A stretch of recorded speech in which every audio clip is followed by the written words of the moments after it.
सबसे पहले हम पढ़ेंगे migration types, causes and consequences. तो माइग्रेशन क्या है, उसके क्या कारण है और उसके क्या कॉन्सिक्वेंसेज है। तो माइग्रेशन को सबसे पहले रिकॉर्ड किया गया था फर्स्ट सेंसस ऑफ इंडिया जो 1881 में हुआ था। उसमें हमारा जो माइग्रेशन है उसको सबसे पहले रिकॉर्ड किया गया था। As per 2001 census Indian migration is mission on two basis. 2001 के सेंसस के मुताबिक इंडिया में जो माइग्रेशन होता है वो दो बेसिस पे होता है। First, place of birth and second, place of last dating. Place of birth में क्या होता है कि जब जहाँ पे हमारा जन्म होता है और जहाँ पे हमारा जनगणना के समय हम कहाँ होते हैं वो अलग होता है, तो उसे हम लोग प्लेस ऑफ बर्थ बोलते हैं। जैसे कि मेरा जन्म अगर किसी पंजाब के किसी गांव में हो गया लेकिन मैं दिल्ली शिफ्ट कर गया, तो और जब जनगणना हुआ तो उस वक्त मैं दिल्ली में था, तो मेरा जो प्लेस ऑफ तब जो मेरा प्लेस ऑफ बर्थ होगा वो तो दूसरा है, पर जब जनगणना हो रहा है तब मैं कहीं और हूँ। तो इसी को बोलते हैं, ये होता है फर्स्ट माइग्रेशन का टाइप जिसे हम लोग लाइफ टाइम माइग्रेंट बोलते हैं। दूसरा होता है second, place of last residence के मुताबिक, मतलब कि मैं जहाँ पे रह रहा हूँ और जब जनगणना हो रहा है तब कोई और है, तो फिर मेरा बर्थ प्लेस कोई और है, मैं कहीं और शिफ्ट किया, कहीं मैं लास्ट रेजिडेंस मेरा कोई और अभी जब जनगणना हो रहा है तब मैं कहीं और घूमने गया हूँ, छुट्टियाँ मनाने गया हूँ इंडिया में, तब वहाँ पे जब जनगणना हो रहा है तब जो होगा तो वो प्लेस ऑफ लास्ट रेजिडेंस के मुताबिक मेरा माइग्रेशन होगा। उसके बाद as per 2000 census out of 1029 million population, 2001 के सेंसस के मुताबिक 307 मिलियन जो पॉपुलेशन है, मतलब 30% है, वो प्लेस ऑफ बर्थ के हिसाब से माइग्रेट करते हैं और 350 मिलियन जो 31% है वो प्लेस ऑफ लास्ट रेजिडेंस के हिसाब से अपना माइग्रेशन करते हैं। माइग्रेशन क्या है? Migration is the movement of people from one geographical region to another in search of job, better living standard of living, better etcetera. जैसे कि मुझको पता ही है कि जब लोग एक जगह से दूसरे जगह शिफ्ट करते हैं एक अच्छी जॉब के लिए, अच्छा वहाँ पे बेटर लिविंग कंडीशन के लिए, स्टैंडर्ड ऑफ लिविंग के लिए, तो उसे हम लोग माइग्रेशन बोलते हैं। अब स्ट्रीम्स ऑफ माइग्रेशन के दो स्ट्रीम्स होते हैं। पहला इंटरनल माइग्रेशन, दूसरा इंटरनेशनल माइग्रेशन। इंटरनल माइग्रेशन में क्या होता है, जब हम एक ही कंट्री के अंदर, अगर हम एक स्टेट से भी हो सकता है, दो बड़े सिटी में भी हो सकता है, गांव का भी हो सकता है, उसके अंदर अगर कंट्री के अंदर ही अगर माइग्रेशन करते हैं तो उसको इंटरनल माइग्रेशन बोलते हैं। इंटरनेशनल माइग्रेशन मतलब जो कंट्री के बाहर करते हैं, जो बेसिकली जाते हैं लोग मिडल ईस्ट में, अमेरिका और यूरोप में जॉब करने, तो वो हो जाएंगे हम लोग का इंटरनेशनल माइग्रेशन में। अब है इंटरनेशनल माइग्रेशन। इंटरनल माइग्रेशन के चार स्ट्रीम्स होते हैं। इंटरनल माइग्रेशन कंट्री के अंदर, rural to rural migration, rural to urban migration, urban to urban migration, urban to rural migration. तो during 2001 out of 300 million migrants place of last residence 98 million have change there, मतलब 2001 के जो गणना हुई थी उसके हिसाब से जो 315 मिलियन लोग हैं उन्होंने अपना लास्ट रेजिडेंस चेंज कर दिया अगले 10 सालों में। तो 2001 का जो जनगणना हुआ था उसमें जो 315 मिलियन जो लोग हैं उन्होंने अपना 98 मिलियन 315 मिलियंस में से 98 मिलियन लोगों ने अपना जो लास्ट रेजिडेंस है वो 10 सालों में अपना चेंज कर दिया था, जिसमें से 81 मिलियन जो थे वो इंटर स्टेट में ही किए थे, 81 मिलियन लोग जो 8 स्टेट के अंदर ही किए थे। उसके बाद most of this migration by the female, mostly by the, मतलब जिसमें ज़्यादातर जो माइग्रेशन हुई थी वो फीमेल्स के द्वारा हुई थी। हमें तो पता है जैसे फीमेल्स की शादी होती है तो उन्हें अपना घर छोड़ के अपना ससुराल जाना पड़ता है, तो इसीलिए जो माइग्रेशन हुई थी वो मैरिज के द्वारा, फीमेल्स के द्वारा हुई थी। उसका mostly it is the short distance, जो हम लोग का माइग्रेशन हुआ था शॉर्ट डिस्टेंस का, जो रूरल से रूरल, रूरल टू अर्बन और अर्बन के अर्बन हुआ था। जो इंट्रा स्टेट या इंटर स्टेट भी हुआ था, या तो स्टेट के अंदर हुआ था या तो स्टेट एक स्टेट के दूसरे अंदर हुआ था। उसका mostly main migrate due to economic reason from rural to urban stream by inter state migration, मतलब ज़्यादातर लोग जो है मेन जो माइग्रेट करते उनके माइग्रेशन का एक ही ज़्यादातर कारण होता है इकोनॉमिक रीजन, मतलब पैसों कमाने के लिए वो रूरल से अर्बन जाते हैं और एक स्टेट से दूसरा स्टेट जाते हैं अच्छा पैसा कमाने के लिए और ज़्यादा पैसा कमाने के लिए। International migration would be out of the country and international migration है वो या तो कंट्रीज़ के बाहर हो सकता है या तो कंट्री के एक कंट्री से दूसरे कंट्री के अंदर हो सकता है। India census 2001 more than 5 million people have migrated India to. India के 2001 के सेंसस के मुकाबले 5 मिलियन लोग जो है वह इंडिया से दूसरे देश में माइग्रेट किए थे। अब आउट ऑफ दिस, जिसमें इंडिया में जो माइग्रेशन हुई थी, मतलब जो इंडिया में जिसमें जो लोग आए थे उसमें 96% जो लोग हैं वो हमारे पड़ोसी देश बांग्लादेश, पाकिस्तान और नेपाल से आए थे, जिसमें सबसे ज़्यादा बांग्लादेश से आए थे। जो रोहिंग्या मुसलमान लोग जो वहाँ से बांग्लादेश से भगा दिए गए थे वो सबसे ज़्यादा आए थे 3 मिलियन, मतलब 30 लाख के करीब में। उसका included in this are 0.6 million 16 million refugees from Tibet, Sri Lanka, Bangladesh, Pakistan, Afghanistan, Iran and Myanmar से आए थे। Immigration from India is estimated that around 20 million people. और इमिग्रेशन मतलब कि इंडिया से जो बाहर लोग जाते हैं उसमें 20 मिलियन मतलब 2 करोड़ जो लोग हैं वो इंडियन डायस्पोरा के दुनिया के 100 अलग अलग देशों में भारत के 20 मिलियन लोग फैले हुए हैं। इमिग्रेशन, जब हम अपना देश छोड़ के किसी और देश में परमानेंटली चले जाते हैं तो इसे इमिग्रेशन बोलते हैं।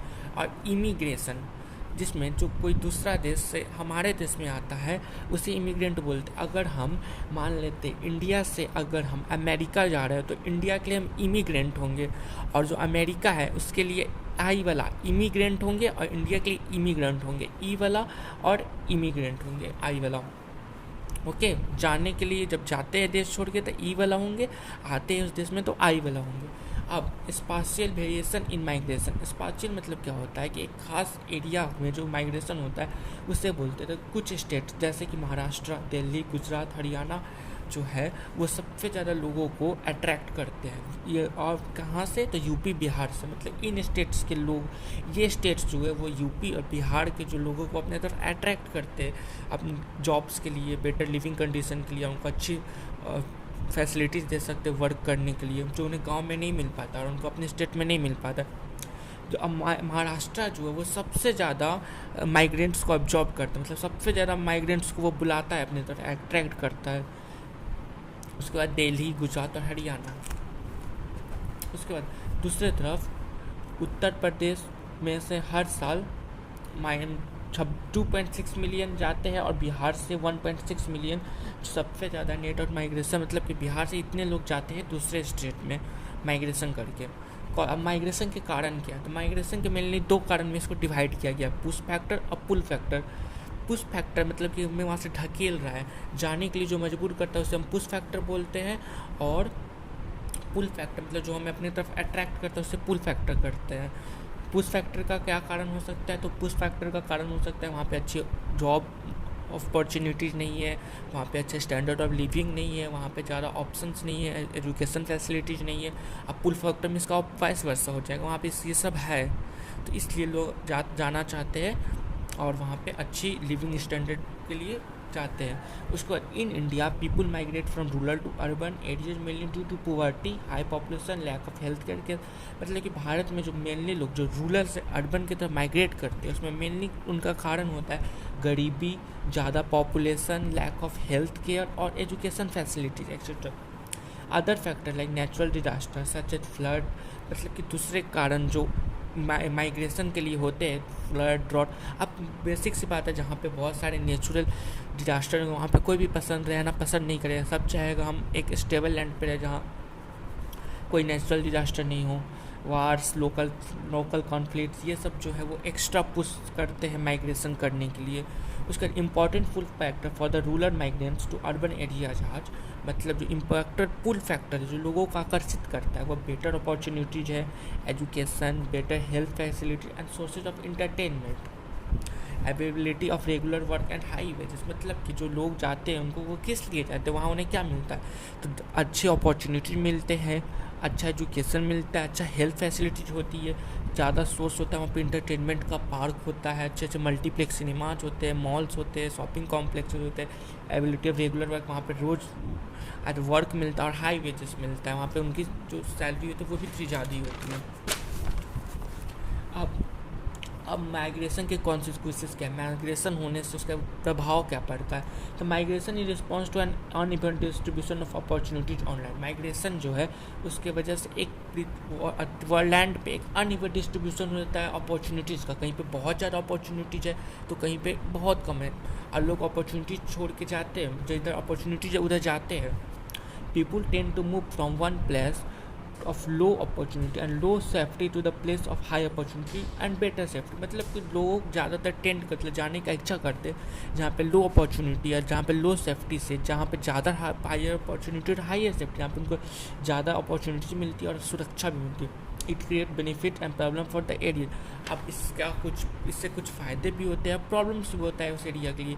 कॉन्सिक्वेंसेस कैन बी ऑब्जर्व, अब जो इसके है उसको 4 कॉन्सिक्वेंसेस में देखा जाता है, social consequences, economic consequences, cultural consequences and demographic consequences. तो सबसे पहले स्टार्ट करते हैं इकोनॉमिक कॉन्सिक्वेंसेज के लिए। The a major benefit for the source region is the remittance, मतलब कि जो कॉन्सिक्वेंस है, पहले इकोनॉमिक कॉन्सिक्वेंसेज क्या होते हैं माइग्रेशन के लिए, तो एक जो इकोनॉमिक कॉन्सिक्वेंस, जो लोग जाते हैं घर छोड़ के माइग्रेशन करके जॉब के लिए, वो अपने गांव में, अपने जहाँ पे वो रहते थे रूरल में, वहाँ से रेमिटेंसेज भेजते हैं, वहाँ के लोगों के लिए भत्ता भेजते हैं, मतलब अपने फैमिली के लिए भत्ता भेजते हैं। तो एक ये बहुत बड़ा सोर्स होता है रेमिटेंसेज का, और उससे गाँव में पैसा आता है शहर से। उसके बाद remittances from the international migration are one of the major, हाँ, और जो रेमिटेंस है, जो भारत से जो बाहर पैसा कमाने जाते हैं, तो उनके लिए जो इंटरनेशनल माइग्रेशन होते हैं उनके लिए बहुत बड़ा सोर्स होता है। भारत में जो फॉरेन एक्सचेंज आता है, तो एक बहुत बड़ा सोर्स होता है फॉरेन एक्सचेंज का, क्या, रेमिटेंसेज। तो एक फैक्ट का बात यहाँ पे बताना चाहूँगा कि भारत सरकार जो रेमिटेंसेज भेजी जाती है उस पर टैक्स नहीं लेती है, और इससे भारत का जो फॉरेन एक्सचेंज है वो हमेशा प्रॉफिट में रहता है और वो टैक्स नहीं लेती है इस पर। उसके बाद रेमिटेंसेज फ्रॉम ये हो गया। In 2002 India receive $1 billion as remittance, मतलब कि इंडिया $1 बिलियन का रेमिटेंसेज ऑब्जर्व किया था इंटरनेशनल माइग्रेंट्स के द्वारा। इंटरनेशनल माइग्रेंट्स के द्वारा $1 बिलियन का रेमिटेंसेज भेजा गया था। Punjab, Kerala, Tamil Nadu receive significant amount from the Punjab, Kerala, Tamil Nadu, इन सभी पे ज़्यादा अमाउंट ऑफ इंटरनेशनल माइग्रेंट्स जाते हैं। अब आता है अब जो इंटरनल माइग्रेशन होता है, जब यहाँ के लोग रहते हैं वो एक state with in the country जो लोग रेमिटेंसेज भेजते हैं उनके मुकाबले जो इंटरनेशनल माइग्रेंट्स होते हैं वो ज़्यादा भेजते हैं। स्वाभाविक सी बात है कि अगर कोई विदेश में कमा रहा है तो वहाँ का जीडीपी ज़्यादा, वहाँ पे परचेजिंग पावर पैरिटी ज़्यादा होगा तो वो ज़्यादा भेजेंगे, और वहाँ का मनी का वैल्यू भी ज़्यादा होगा। जो यहाँ पे कमा रहे हैं उनका खुद का भी खर्च होगा, वहाँ पे भेजेंगे तो ऑब्वियसली सी बात है वो कम ही होगा। रेमिटेंसेज एंड मेनली जो रेमिटेंसेज भेजते हैं वो घर पे मेनली फूड के लिए भेजते हैं, रीपेमेंट ऑफ डेट्स जो कर्ज लिए लेते हैं उसके लिए भेजते हैं, ट्रीटमेंट के लिए भेजते हैं, अपने फैमिली के मैरिजेस के लिए भेजते हैं, अपने बच्चों के एजुकेशन के लिए भेजते हैं, एग्रीकल्चरल इनपुट्स के लिए भेजते हैं, और कंस्ट्रक्शन ऑफ हाउस एक्सेट्रा ये सब के लिए भेजा जाता है। उसके बाद remittances good for the poor villages of Bihar, जो रेमिटेंसेज जो होता है वो एक अच्छा होता है गरीब जो बिहार के है, जैसे बिहार, यूपी, उड़ीसा, आंध्र प्रदेश, सब जो पिछड़े हुए और गरीब राज्य उनके लिए रेमिटेंसेज एक अच्छा सोर्स होता है। उसके बाद डेमोग्राफिक कॉन्सिक्वेंसेज क्या बनता है, तो डेमोग्राफिक कॉन्सिक्वेंस सबसे पहले क्या होता है, जो माइग्रेशन की वजह से एक जो पॉपुलेशन होता है वो उसका एक बार फिर से रीडिस्ट्रीब्यूशन हो जाता है। एक बार कहीं पॉपुलेशन कहीं पर जहाँ पे लोग तो ज़्यादा हुआ लेकिन फिर से उसका मतलब लोग एक जगह से दूसरी जगह छोड़ के चले जाते हैं, तो इससे पॉपुलेशन में हम अनइवन भी दे सकते हैं और रीडिस्ट्रीब्यूशन भी होता है। Rural urban migration is the most important, rural urban जो माइग्रेशन होता है, जो लोग गांव से शहर की तरफ जाता है वो एक इंपॉर्टेंट फैक्टर होता है इसका। एज एंड स्किल्ड और migration from the rural area have adverse effect on the, अब जो माइग्रेशन होता है तो जो भी गांव से होते हैं वहाँ से जो एज मतलब कि यंग एज के लोग स्किल्ड जो होते हैं वो गांव से चले जाते हैं, और जो होते हैं वो रूरल जो गांव होता है वो तो गांव छोड़ के तो चले जाते हैं, तो गांव का जो डेवलपमेंट नहीं होता, जो ह्यूमन रिसोर्स रहता है गांव का, वो गांव का तो डेवलपमेंट में अपना पार्टिसिपेट नहीं दे पाता, बल्कि वो शहर में जाता है, शहर के डेवलपमेंट में अपना काम बढ़ाता है। तो एक गांव एक ह्यूमन रिसोर्सेज को खोता है और उसका एक उल्टा दुष्प्रभाव भी पड़ता है गांव में। अगर वो अपने गांव में रह के वहाँ पे वर्क करता, अगर उनको अपॉर्चुनिटी ज़्यादा मिली रहती उसके अपने गांव में, तो अपने गांव को ज़्यादा डेवलपमेंट कर पाता है, लेकिन वो नहीं कर पाता। उसका हाई अटॉम मतलब सबसे ज़्यादा जो माइग्रेशन होता है Uttarakhand, Rajasthan, Madhya Pradesh, eastern Maharashtra have serious implications agency, मतलब कि ज़्यादा माइग्रेशन होने की वजह से सेक्स कंपोजिशन और सीरियस इम्बैलेंसेज होता है एज में इस स्टेट्स के बीच में। अब सोशल कॉन्सिक्वेंसेस क्या होते हैं, तो माइग्रेंट्स जो होते हैं वो सोशल चेंज भी लाते हैं। अब कोई भी होता है जैसे कि the new idea related to new technology, family planning, जैसे कि अब कोई नॉर्थ साउथ इंडिया का पर्सन आता है नॉर्थ इंडिया में जॉब करने माइग्रेशन करके, तो वहाँ से अपने यहाँ का कल्चर लेके आता है, अपने यहाँ का फूड लेके आता है। जैसे कि हम लोग देख सकते हैं आजकल डोसा कितना फेमस हो गया है, वो इंडिया के हर पार्ट में मिलता है, पहले सिर्फ मिलता था नॉर्थ साउथ में, और मोमोज ये सब कितने फेमस हो गए। तो ये सब एक सोशल कॉन्सिक्वेंसेज में आएगा। वो फैमिली प्लानिंग लेके आते हैं, जो गाँव में रहते हैं वो उनके पास कोई प्लान नहीं, जब शहर जाते हैं तो देखते हैं फैमिली प्लानिंग करते हैं, अपनी गर्ल्स को एजुकेशन देते हैं, ये न्यू आइडियाज आते हैं। उसके बाद जो बहुत सारे कल्चर के लोग हैं, north India, south India, east west, सारे तरफ के आके माइग्रेशन पे एक जगह मिलते हैं, डिफरेंट कल्चर के लोग इंटरमिक्स करते हैं। इसका एक पॉजिटिव कंट्रीब्यूशन है कि वो जो लोगों का जो न्यू रिलेशंस बनते हैं, नॉर्थ वाला मिलेगा, साउथ वाला मिलेगा, नॉर्थ ईस्ट वाला जो लोग हमेशा अपने आप को छटा हुआ समझते हैं वो सब आके मिलते हैं, तो उन लोग को भी अपनापन सा लगता है। और जो लोगों का नैरो कॉन्सेंट्रेशन होता है, जो छोटी नैरो सोच होती है उसको टूटता है। लेकिन इसका एक निगेटिव कंसिक्वेंसेस भी क्या होता है कि कुछ लोग आते हैं जो साउथ, जैसे कि हम मान लेते हैं नॉर्थ ईस्ट से जो लोग आते हैं और ऐसा होता भी है मेनली, तो वो अपने आप को देखते हैं कि यहाँ पे सोसाइटी में वो लोग तो आए हैं, तो वो लोग देखने में हल्के चाइनीज और नेपाली टाइप के लगते हैं, तो वो आते हैं तो वो अपने आप को सोसाइटी से अलग महसूस करते हैं। या जो साउथ से आते हैं वो अपने आप को सोसाइटी से अलग नहीं होते, जिससे उनका मेंटल कंडीशन ठीक नहीं होता, वो सोशल डिस्क्रिमिनेशन फील करते हैं, जिससे वो एंटी सोशल एक्टिविटीज़ करने लगते हैं, क्राइम करते हैं और ड्रग लेते हैं अपने आप को इससे मेंटल जो उनको प्रॉब्लम होता है उसको हील करने के लिए। अब आता है इन्वायरमेंटल कॉन्सिक्वेंस। अब इन्वायरमेंट में माइग्रेशन का क्या इफेक्ट पड़ता है, तो ओवर क्राउडिंग ऑफ पूरा people due to rural urban, मतलब कि जो एक जगह से, जैसे कि आपको अगर सिंपल में बताऊँ तो गांव से अगर हर जगह से लोग अगर एक जगह पे जाते हैं तो वो वहाँ का रिसोर्सेज भी यूज़ करेंगे, वहाँ पे एयर पॉल्यूशन करेंगे, वहाँ पे वाटर का ज़्यादा पॉल्यूशन, वहाँ पे ये सब चीज़ का खपत ज़्यादा होगा, जितना ज़्यादा खपत होगा वहाँ पे वो चीज़ उतना पॉल्यूटेड भी होता है। तो और रिसोर्सेज जो है वो तो लिमिटेड है, और रिसोर्सेज लिमिटेड है, जितना रिसोर्स में जितना लोग जाएंगे वो उतना ज़्यादा प्रेशर डालेंगे वहाँ के लिमिटेड रिसोर्सेज पे, जिससे इसका एक ओवरक्राउड, जिससे एक वो जो पार्टिकुलर एरिया रहता है, जैसे दिल्ली का हम लोग देखते हैं हवा कितना ख़राब है, मुंबई में लैंड कितना, वहाँ पर लैंड कितना कम है, वहाँ पर लैंड रिसोर्स लोगों को रहने के लिए घर नहीं है अच्छे से, गरीब लोगों को, इसलिए जो जाते हैं रूरल से अर्बन माइग्रेशन करके वो वहाँ के रिसोर्सेज पे एक प्रेशर बिल्ड करते हैं। Due to over exploitation of natural resources, और जो ओवर एक्सप्लोटेशन होता है, जो वहाँ के रिसोर्सेज ओवर एक्सप्लॉइट किया जाता है, तो जो शहर होते हैं वो कुछ मेजर प्रॉब्लम्स को डिप्लीट करते हैं, फिर वहाँ का ग्राउंड वाटर लेवल घट जाता है, एयर पॉल्यूशन होता है, उसका वो लोग खा के फेंकेंगे, तो सीवेज जो होता है उसमें ड्रेवेज का फेंकना, मैनेजमेंट ऑफ सॉलिड वेस्ट होता है लोग को द्वारा, वो उसको मैनेज करने का प्रॉब्लम होता है। उसके बाद एक अदर माइग्रेशन का कॉज क्या है, migration effect status human right. अब एक सिंपल में मैं बताऊं तो गांव से जो लोग हैं वो पैसे कमाने के लिए मोस्टली जो मेन चले जाते हैं शहर की ओर। तो गांव में जो पहले तो सब वहाँ पे जो डेमोग्राफिक स्ट्रक्चर है, जो वहाँ का सेक्सुअल स्ट्रक्चर वो तो कम हो जाता है, मेन चले जाता है, औरत घर पे अकेले पड़ जाती है, तो उनके मेंटल इफेक्ट पे असर पड़ता है, एक्स्ट्रा फिजिकल काम बढ़ जाता है, उनको मिल के जानने की वजह से उनका एक मेंटल इफेक्ट पड़ता है।